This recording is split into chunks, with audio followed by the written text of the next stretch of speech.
बुलढाना जिले के देऊलगांव राजा तहसील में सिंचाई के पानी की मांग को लेकर आत्मबलिदान देने वाले युवा किसान कैलाश नागरे के परिवार को अभी सरकार के आश्वासन का इंतजार है।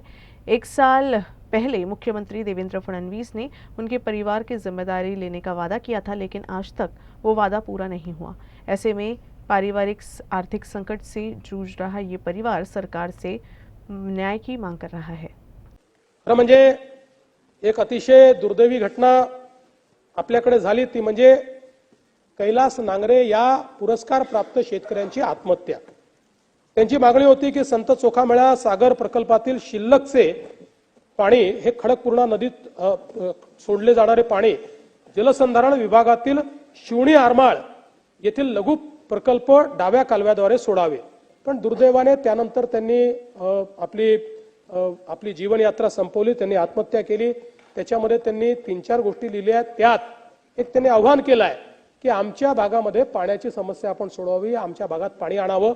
त्यामुळे आमचा प्रयत्न आहे की नळगंगा वैनगंगानी तर ते येईल, पण अजून काही पर्याय असतील तर ते पर्याय देखील आम्ही पाहतो। आता तरी असे कुठलेही पर्याय हे त्या ठिकाणी दिसत नाहीयेत, त्यामुळे त्या संदर्भातली कारवाई आम्ही करू। दुसरं त्यांनी सांगितलंय की माझे जे जमिनीचे वाद आहेत ते वाद सोडवण्यामध्ये मदत करावी, तर ते कोर्टामध्ये चाललेले आहेत, त्यांच्या चुलत भावासोबतच चाललेले आहेत, तर ते कसे सोडवता येतील हा प्रयत्न आपण करू।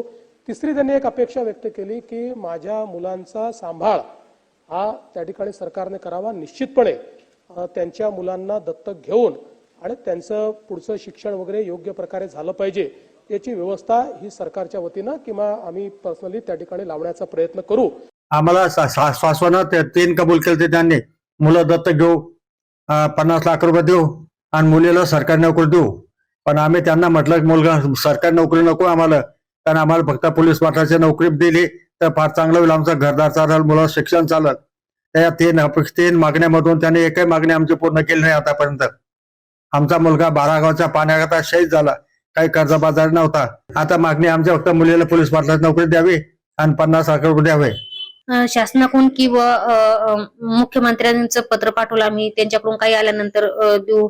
आणि मुख्यमंत्र्यांनी स्पष्ट नाकारलं की मी असं विधानसभेत बोललोच नाही, आणि माझ्याकडे ती व्हिडिओ क्लिप सुद्धा आहे, पण त्यांनी स्पष्ट नाकारलं की मी असं विधानसभेत बोललोच नाही। मी विधानसभेत बोललो असतो तर मी ते पूर्ण केलं असतं, पण त्यांनी विधानसभा जाहीर केलेलं पूर्ण न्यूजवर, चॅनलवर, पेपरवर सुद्धा आले। माझ्याकडे व्हिडिओ क्लिप सुद्धा आहे विधानसभा मधली। माझी एवढीच मागणी आहे की मला एक पोलीस पाटलाची नोकरी द्यावी आणि मुलांच्या शिक्षणासाठी, जेणेकरून त्यांचं भविष्य चांगलं घडवता येईल। जे त्यांच्या वडिलांनी घडवलं असतं त्याच्यात मला काही त्रास झाला नसता, त्यांचे वडील असते त्यांनी सर्व केलं असतं, पण माझ्याकडून तेवढं होणार नाही। म्हणून शासनाने, आणि ते बोलले सुद्धा की मुलं दत्तक घेऊ, आम्ही त्यांचं शिक्षण पूर्ण करू, त्यासाठी मला त्यांनी 50 लाख रुपये मदत करावी।